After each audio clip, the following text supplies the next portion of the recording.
সম্মানিত দেশবাসী, আসসালামু আলাইকুম রহমতুল্লাহ।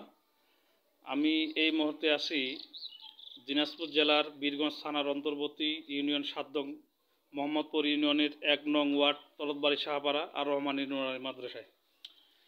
এখানে মাদ্রাসা আসে যেটা দেখতে পাইলাম, মাদ্রাসার বাচ্চাগুলা ক্লাস করতেছে খুব কঠিনভাবে।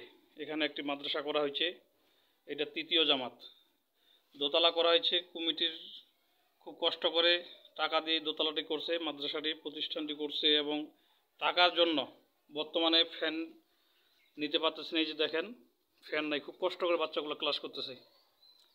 বাচ্চাগুলোর জন্য যদি কেউ আপনারা সদয় হয়ে আমাদের এই মাদ্রাসাটাতে ফ্যান দান করতেন, তো মাদ্রাসাটি উপকৃত হইতো এবং বাচ্চাগুলা লেখাপড়া করার জন্য ভালো একটা পরিবেশ, মনোরম একটা পরিবেশ পাইতো। এই গরমের মধ্যে প্রচণ্ড গরম, কোরআনের পাখিগুলো দেখেন এই যে ক্লাস করতেছে এখানে খুব কষ্ট করে।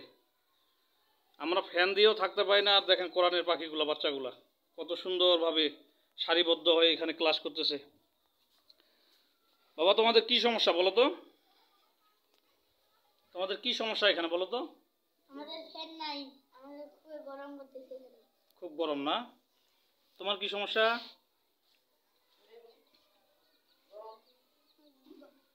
কি সমস্যা তোমাদের বলো তো? আমাদের ফ্যান নাই, আমাদের খুব গরম লাগতেছে। গরম লাগতেছে না? খুব কষ্ট না?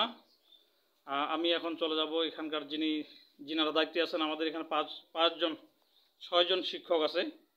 আমি 6জন শিক্ষকের মধ্যে আমাদের যিনি দায়িত্বে আছেন এখানে মাওলানা রাকিবুল ইসলাম লাদেন, ওনার কাছেই শুনবো কি সমস্যা। ভাই বলেন। আসসালামু আলাইকুম রহমতুল্লাহ। আসলে এই ভবনটি কমিটির অর্থায়নে হওয়ার পর কমিটির ফান্ড একেবারেই ফাঁকা। আমরা যে আবার নতুন করে ছাত্রছাত্রীদের জন্য আবার ফ্যানের ব্যবস্থা করব, এই মুহূর্তে আমাদের মাঝে সেরকম অর্থ না থাকার কারণে আমরা পর্যাপ্ত পরিমাণ ফ্যান নিতে পারতেছি না, এবং এই গরমের মধ্যেই, এই কষ্টের মধ্যেই ছাত্রছাত্রীদেরকে শিক্ষা পাঠদান করতেছি। আপনারা যদি কোনো সহৃদয়বান ব্যক্তি থাকেন, অবশ্যই আপনাদের নেক নজর দিয়ে তাকাবেন, যেন এই ছাত্রছাত্রীদের কষ্টটা যেন অবসান হয়ে যায়। জাকাতের টাকা থেকেও দিলে হবে, এবং ফিতরার টাকা থেকেও দিলে হবে, না ওসরের টাকা থেকেও দিলে হবে? জি হবে। আমি এই মুহূর্তে চলে যাচ্ছি এখানকার যিনি প্রধানের দায়িত্বে আছেন, মাওলানা সাইদুর রহমান, না কে ইনি আছেন? আসসালামু আলাইকুম রহমতুল্লাহ।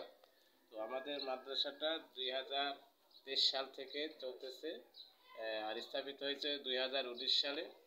এই মাদ্রাসা সামগ্রিক কমিটি দ্বারা পরিচালিত। এই মাদ্রাসা যতটুকু সম্ভব কমিটি চালাচ্ছে, তারপরেও আমাদের ঘরটা আমাদের কমিটি সম্প্রদায় করার পরেও আমাদের অর্থায়ন ভালোভাবে না থাকার কারণে বাচ্চাদের সঠিকভাবে আমরা দান করতে পারতেছি না গরমের কারণে। আপনারা কেউ যদি এই সহযোগিতা করতে পারেন, তাহলে বাচ্চাদের খুব উপকৃত হবে, এই আশা ব্যক্ত করে আমার কথা শেষ করতেছি। আচ্ছা, ঠিক আছে। হ্যাঁ, হ্যালো দেশবাসী, আপনারা শুনতে পাইলেন যে আমাদের এখানে খুব কষ্ট বাচ্চাদের। আপনারা যদি কেউ সহৃদয়বান ব্যক্তি থাকেন, তাহলে আমাদের এখান থেকে জাকাতের টাকা, ওসরের টাকা, ফেতরার টাকা দিয়ে আমাদের এই মাদ্রাসাটাতে ফ্যান দিয়ে আপনারা বাচ্চাদের এই কষ্টটাকে মুছে দেওয়ার চেষ্টা করবেন। আসসালামু আলাইকুম রহমতুল্লাহ।